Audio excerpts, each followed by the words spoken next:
ፊልሙ የሚጀምረው ሁለት ወንድማማቾች ዳንኤል እና አሌክስ ለዶማስ በአንድ ትልቅ መኖሪያ ቤት አዳራሾች ውስጥ በፍርሃት ሲሮጡ ነው። ዳንኤል ታናሽ ወንድሙን አሌክስን በአንድ ቁም ሳጥን ውስጥ ይደብቀዋል። በዚህ ቅጽበት አንድ የሰርግ ልብስ የለበሰ ሰው እርዳታ እንዲሰጠው እየለመነ ወደ ዳንኤል ይቀርባል። ግን ዳንኤል ሊረዳው ከመፈለግ ይልቅ ይጮኻል። ቤተሰቡ በሙሉ ክፍሉ ውስጥ ሲገቡ ሌላ ቀስት በሰውየው ላይ ይተኩሳሉ። ሙሽራይቱ ሄለን ደግሞ እንዲያቆሙ ትለምናለች። ሰውየውን እየጎተቱ ሲወስዱት ሄለን ራሷን ለማረጋጋት ትሞክራለች። ትዕይንቱ ከ30 ዓመታት በኋላ ወደፊት ይቀየራል። ግሬስ የምትባል ወጣት በሰርግ ልብሷ በአሌክስ ለዶማስ ክፍል ውስጥ ተቀምጣለች። ዛሬ የአሌክስ ሚስት ልትሆን ነው። ቤተሰቦቹ ገንዘባቸውን የምትፈልግ ስለሚመስላቸው እንደማይወዷት ብታውቅም፣ ግሬስ ግን አሌክስን በእውነት ትወዳለችና የቤተሰቡ አካል ለመሆን በጣም ጓጉታለች።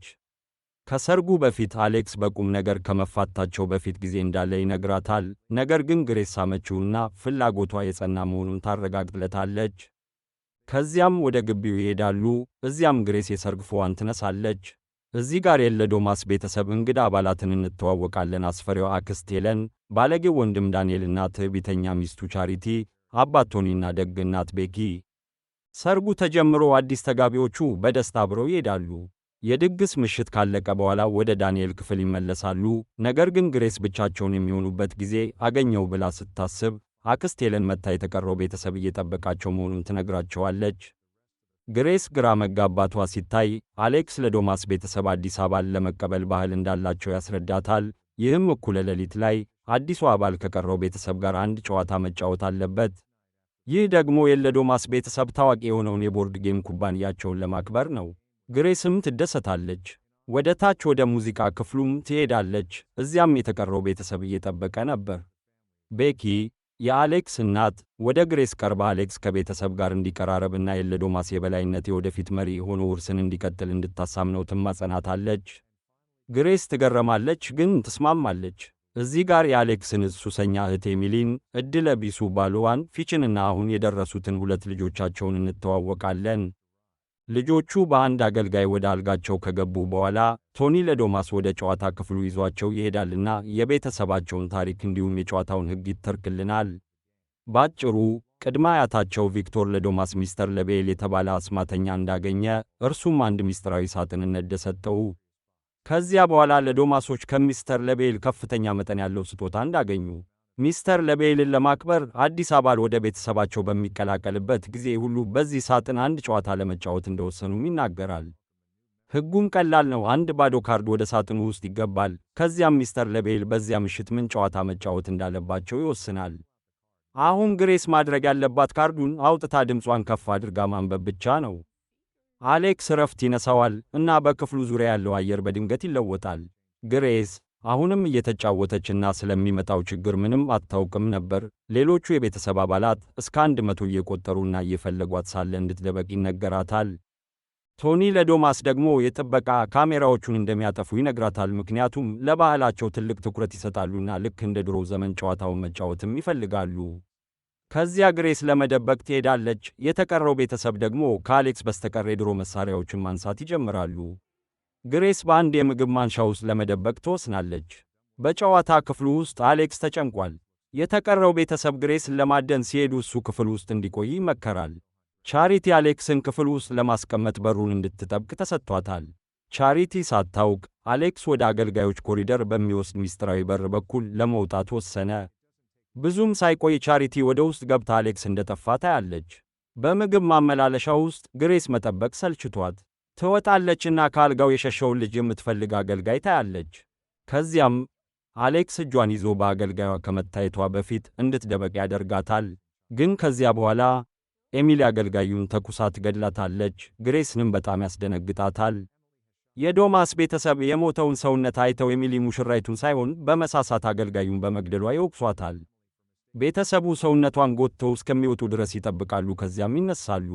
አሌክስ ትንፋሽ እየወሰደ ይህ እየሆነ ያለው ግሬስ መጥፎውን ካርድ ስለጎተተች እንደሆነ ይነግራታል። ሃይድ አንድ ሲክ። ይህ ማለት ቤተሰቡ ከመንጋቱ በፊት ግሬስን መግደል አለባቸው ማለት ነው። ካልሆነ በእነሱ ላይ መጥፎ ነገር ይደርሳል ብለው ያምናሉ። አዲስ ተጋቢዎቹ ወደ አገልጋዮች ኮሪደርም ይሸሻሉ እና ግሬስ በድንጋጤና ግራ በመጋባት ውስጥ ትወድቃለች። አሌክስ ያንን ካርድ እንደምትጎትት አላሰብኩም ነበር ይላል። ምክንያቱም እጅግ በጣም የማይታሰብ ካርድ ነው። እሷ መተማመንና የተወሰነ ነገር እንደምትፈልግ ስለሚያውቅ ነው እንጂ እሷን ሳያገባት መኖር ፈልጎ እንደነበር ይነግራታል። እሱ አሁን እንደሚጠብቃት ቃል ገብቶላታልና እሷ በዚህ አዳራሽ ወደ ታች በመውረድ በኩሽና በኩል እንድትወጣ፣ እሱ ደግሞ ወደ ሴኪዩሪቲ ክፍል ሄዶ ሁሉንም በሮች እንደሚከፍት ይነግራታል። ጥንዶቹም ተለያይተው ይሄዳሉ እና ግሬስ የሰርግ ቀሚሷን ለመቅደድ ወሰነች። ይህም እንድትራመድ ቀላል ያደርግላታል። የአዳራሹ መጨረሻ ላይ ስትደርስ ሁለት በሮች አገኘችና በዘፈቀደ የግራውን መረጠች። ይህም ወደዚህ ቦታ መራት። ቤተሰቡ ወዳለበት ዞራ ለመሮጥ ስትል የምትፈራውን ኤሚሊን ታገኛታለች። ኤሚሊም እንዲሁ መተኮስ ትጀምራለች። ሁሉም ጥይቶች ያመልጧትና ግሬስ በቀላሉ እንድታልፍ ረዳት። ግሬስ ለማምለጥ ትሞክራለች፣ ግን ሁሉም በሮችና መስኮቶች እንደተቆለፉ ትገነዘባለች። በድንጋጤና በተስፋ መቁረጥ ስሜት ወደ ግድግዳው ትመለሳለች እና ከዚያ ዳንኤል የአሌክስ ወንድምን ጋር ይገናኛሉ። ደግነቱ እሱ በቀስታ አልፎ የዊስኪ ጠርሙስን ከፑል ጠረጴዛው ላይ ይወስዳል። እርሱ ራሱ ሊጎዳት እንደማይፈልግም ይነግራታል፣ ነገር ግን ሌሎቹን ሰዎች ሊጠራ እንደሚችል ይነግራታል። ግሬስም ለሕይወቷ ትሮጣለች እና ዳንኤል ቆጠራውን ሲጨርስ በድምፅ ይጮኻል። አንድ በአንድ የቤተሰብ አባላት ወደ ጥናት ክፍሉ መድረስ ይጀምራሉ፣ ነገር ግን ግሬስ በእርግጥ ክፍል ውስጥ እንደሌለች ያያሉ። አንድ አገልጋይ በድንገት ወደ ክፍል ውስጥ ገባችና ኤሚሊ እንደገና በስህተት ተኩሳ ትገድላታለች። በሁኔታው የተበሳጨችው ዶማስ ግሬስ ለመግደል እስከ ንጋት ድረስ ብቻ ጊዜ እንዳላቸው ትናገራለች። ጊዜ ለመቆጠብ ቤኪ ለመጀመሪያ ጊዜ ባህልን በመጣስ የጥበቃ ካሜራዎችን እንዲጠቀሙ ትጠቁማለች። በመጨረሻም ይስማማሉ እና ተለያይተው ይሄዳሉ። ግሬስ በጨዋታ ክፍሉ ፊት ለፊት ቆማ ለራሷ የሚሆን ሽጉጥ ለማንሳት ትወስናለች።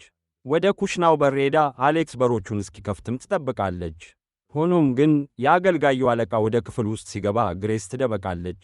ይህ በእንዲህ እንዳለ አሌክስ የሴኪዩሪቲ ክፍል ውስጥ ገብቶ ካሜራዎቹን እንደገና ማብራት ችሏል፣ ግን በሮቹን መክፈት አልቻለም። አሁንም ተደብቃ ሳለች ግሬስ ሽጉጡ ባዶ መሆኑን ተገንዝባ በጥንቃቄ ትሞላዋለች። አገልጋዩ ግን በዙሪያዋ ሻይ እያፈላ ነበር። አሌክስ ተከታታይ ኮዶችን አስገብቶ በሮቹን መክፈት ይችላል። ይህ የአገልጋዩን አለቃ ትኩረት ይስባል እና እሱ ወደ በሩ ሲንቀሳቀስ ግሬስ ሽጉጥ ይዛ ከኋላው በስርዓት ትመጣለች። እሷም ጥይቱን ለመተኮስ ትሞክራለች፣ ግን ጥይቱ አይሰራም። የአገልጋዩ አለቃ ረጋ ብሎ ጥይቶቹ ለጌጣጌጥ ብቻ እንደሆኑ ይነግራታል። እሷ በሻይ ማሰሮ ራሱን ትመታውና ታመልጣለች። የአሌክስ አባት ቶኒ ለዶማስ በሩን ለመክፈት መታገል ይጀምራል። ስለዚህ አሌክስ ወደ ሴኪዩሪቲ ካሜራዎች መቆጣጠሪያውን ለማጥፋት ይንቀሳቀሳል። ቶኒ በመጨረሻ ሲገባ በአሌክስ ላይ በንዴት ይነሳል፣ ነገር ግን አሌክስ ሊያንቀው ችሏል። ዳንኤል ሁኔታውን ያረጋጋል እና አሌክስ ግሬስን እንዲረዳት ይለምነዋል። ነገር ግን ዳንኤል ከመመለሱ በፊት ከኋላ ይመታል። ግሬስ በአዳራሹ ውስጥ እየሄደች ለመደበቅ ቦታ ትፈልጋለች። ምግብ ማመላለሻውን እንደገና ከፈተችና የፈራች አገልጋይ እዚያ ተደብቃ ታገኛለች። ነገር ግን አገልጋዩዋ ግሬስ የት እንዳለች መጮህ ትጀምራለችና በአጋጣሚ የምግብ ማመላለሻው ቁልፍ ይነካል። ይህም ማመላለሻው ወደ ላይ እንዲንቀሳቀስና አገልጋዩዋን ይገድላታል። ግሬስም መሮጥን ትቀጥላለች። ወደ አሌክስ መኝታ ክፍል ስንመለስ ንቃተ ሕሊናውን የሳተው አሌክስ በአልጋው ላይ በካቴና ታስሯል። አክስት ሄለን አሌክስ እንደሚመለስና በመጨረሻም እሱ ማን እንደሆነ ሲቀበል ፍቅረኛውን መርዳት እንደሚያቆም እርግጠኛ ናት። እሱም የለዶማስ የወደፊት መሪም ስለሆነ ማለት ነው። ይህ ውይይት እየተደረገ ባለበት ጊዜ ግሬስ ከመስኮቱ ውጭ እየሰማች ነበር። ለመዝለል ወሰነች፣ በቁጥቋጦ ላይ ማረፈች። አሁን በመጨረሻ ውጪ ስለሆነች መሮጥ ትጀምራለች እና የእጅ ባትሪ የያዘ ሰው ሲንቀሳቀስ ስታይ በአንድ ጎተራ ውስጥ ትደበቃለች። የኤሚሊ ልጆች አንዱ የሆነው ጆርጂ መሆኑ አገኘችው። ግሬስ ከመደበቂያዋም ትወጣለች፣ ግን ከዚያ ልጁ ይተኩስባታል። በንዴት ግሬስ ሕፃኑን መታ ንቃተ ሕሊናውን እንዲስት አደረገች። ከዚያም አንድ ፍየል አስደነገጠቻትና ወደ ጉድጓድ ውስጥ ወደቀች። ግሬስ በበሰበሱ አስከሬኖች ተከባለች። ሽታው አበሳጫትና በተጎዳ እጇም ለመውጣት ትታገላለች። ነገር ግን ወደ ላይ እንደደረሰች መሰላሉ ይወድቃልና በተጎዳ እጇ ከመጠቀም ውጭ ሌላ አማራጭ አልነበራትም። እንደ አለመታደል ሆኖ መዳፏ በስህተት በሚስማማር ላይ አረፈ። ሕመሙ ቢኖርም ወደ ላይ ወጣችና ከጉድጓዱ መውጣት ቻለች። እጅጌዋን ቀዳ እጇን ለመጠምጠም ተጠቀመችበት። ቻሪቲ ከጎተራ ወጥታ ስትሮጥ አየቻትና ልትተኩስባት ሞከረች፣ ግን አጣች። ወደ ውስጥም ተመለሰችና ግሬስ የት እንዳለች ለአገልጋዩ አለቃ ታሳውቃለች። ግሬስ በመጨረሻ አጥር ላይ ደረሰችና የመኪና መብራት ሲያልፍ አይታ እርዳታ እየጮኸች ራሷን አስወጣች። ነገር ግን ወደ ውጪ እንደወጣች መኪናው ዝም ብሎ ነዳው። ግሬስ መኪና ከለዶማስ መኖሪያ ቤት ሲወጣ ስታይ ወደ ጫካው ሮጠች። የአገልጋዩ አለቃ ሆኖም ተገኘ እና ወዲያውኑ የበላይ አለቃውን ግሬስ ከግቢው እንዳመለጠች ያሳውቃል። ቶኒ ለዶማስ ከቀረው ቤተሰቡ ጋር አሁን ግሬስ በዚያን ጊዜ ካልተገደለች ሲነጋ እንደሚሞቱ እርግጠኛ ናቸው። ከቀረው ቤተሰብ በተለየ መልኩ ዳንኤል በዚህ አፈ ታሪክ የሚያምን አይመስልም። ከአባቱ ጋርም ይከራከራል እና ቶኒ ልጁ ዳንኤል ለማን እንደሚያግዝ መጠራጠር ይጀምራል። በመኝታ ክፍል ውስጥ አሌክስ በመጨረሻ ነቃና ከካቴናው ለመላቀቅ ይሞክራል። ይህ በእንዲህ እንዳለ ዳንኤል እና ኤሚሊ የሞቱትን አገልጋዮች አካላት ለመጣል ወደ ጎተራው ይሄዳሉ።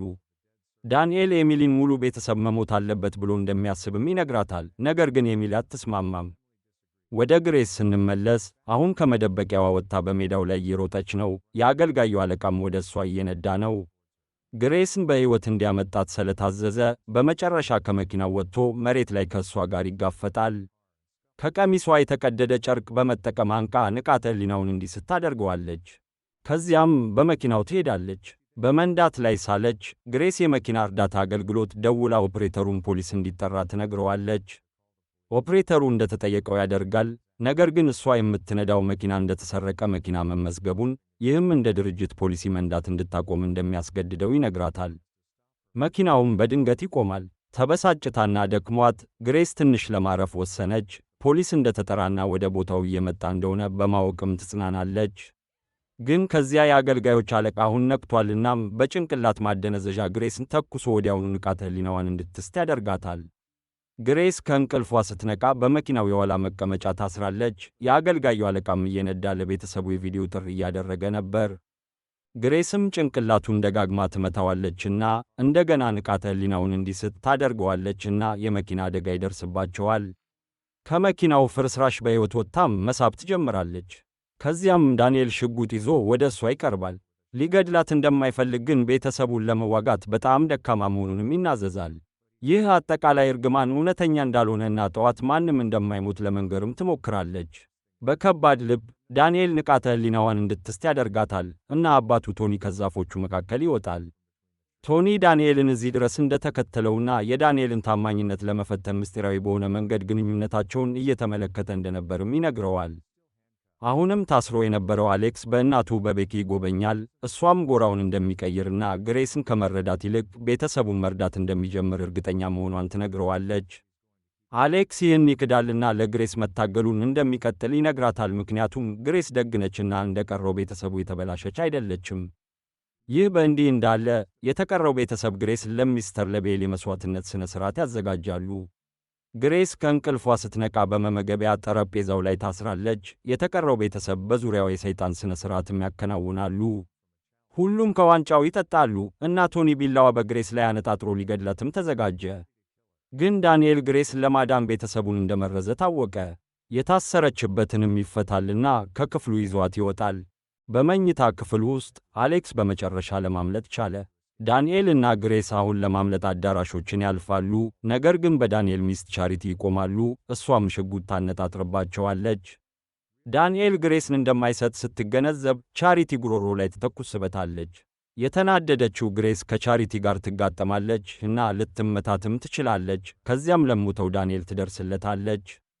እንድትሄድም ይነግራታል። ግሬስም ጉዞዋን ቀጥላለች እና በዚህ ጊዜ በአባት በቶኒ ለዶማስ ትያዛለች። ፋኖስን ይዛ ትመታዋለች ከመሬት ላይ ከመጣሏና ከመሮጧ በፊት።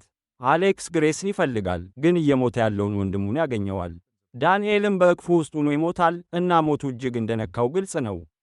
በመመገቢያ ክፍል ውስጥ እናቲቱ ቤኪ ግሬስን ታገኛለች እና ሁለቱ ወለሉ ላይ መታገል ይጀምራሉ። ታማሚና ተበሳጭታ የነበረችው ግሬስ ጭንቅላቷን ደጋግማ ትደበድበዋለችና ትገድላታለች። ልክ አሌክስ ክፍል ውስጥ ሲገባ አሌክስ አዝኖ ወደ ግሬስ ይቀርባልና ሊነካት ይሞክራል። ወንድሙንና እናቱን እንደሞቱ ካየ በኋላ አሌክስ አሁን በንዴት ተይዞ ጎራውን ለመቀየር ወስኗል። የተቀረው ቤተሰብ ክፍል ውስጥ ገብተው ሥነ ሥርዓቱን እንደገና ለማከናወንም ይዘጋጃሉ። ሳያውቁት ቀደም ሲል በፋኖስ የተጀመረው እሳት በመኖሪያ ቤቱ ውስጥ መሰራጨትም ይጀምራል። ግሬስን በመመገቢያ ጠረጴዛው ላይ ይዟታል እና አሌክስ ደረቷን ላይ ለመውጋት ይዘጋጃል። ግሬስ ከቢላው ትሸሻለችና ከእጃቸው ለመንሸራተት ትችላለች። በእሷ ዕድለኛነት የብርሃን ጨረር ከመጋረጃዎቹ መሃል መታየት ይጀምራል። ይህም ጠዋት ስለደረሰ ጊዜያቸው እንደተጠናቀቀ ያሳያል። የተቀረው ቤተሰብ በእነሱ ላይ ሊደርስ ከሚገባው እርግማን በመፍራት ከፀሐይ ብርሃን ይሸሻሉ። ግን ለዶማሶች በጥሩ ሁኔታ ላይ ያሉ ይመስላል። ግን አክስት ሄለን ግሬስ መሞት እንዳለባት አሁንም ትወስናለች። መጥረቢያም ወስዳ ልትወጋት ስትል በድንገት ትፈነዳለች። ከሄለን በኋላ አንድ ባንድ ለዶማስ ቤተሰብ በድንገት መፈንዳት ይጀምራሉ። ግሬስ በሕመም ስሜት ውስጥ ሆና መሳቅ ትጀምራለች። አሌክስ ግን እንደ ፈራ ትንሽ ልጅ ወደ እሷ ይቀርባል፣ ከእርሷም መጽናናትን ይለምናል። ግሬስ በእርግጥ በዚህ ጊዜ ትጸየፈዋለችና መፋታት እንደምትፈልግ ትነግረዋለችና እሱም ይፈነዳል። የአንድ ሰው ጭጋጋማ ምስል በአጭሩ በመመገቢያ ጠረጴዛው ላይም ይታያል። ሚስተር ለቤይል ነበር። በደምና በቆሻሻ ተሸፍና ግሬስ ከሚቃጠለው መኖሪያ ቤት ወጥታ በፊት በር ላይ ሲጋራ ታቀጣጥላለች። ልክ የፖሊስ መኮንኖች ሲደርሱና ምን እንደደረሰባት ሲጠይቋት እሷም በቀላሉ ትመልሳለች፣ አማቶቼ ትላለች። ቪዲዮውን ከወደዳችሁት ላይክ ማድረግ እንዳትረሱ፣ እንዲሁም ለሌሎች እንዲደርስ ሼር አድርጉት። ሰብስክራይብ ያላደረጋችሁ ካላችሁ ሰብስክራይብ አድርጉና የደወል ምልክቱን በመጫን የምንለቃቸው አዳዲስ ቪዲዮዎች በፍጥነት እንዲደርሷችሁ አድርጉ። እስከሚቀጥለው ቪዲዮ ድረስ መልካም ጊዜ። ቻው።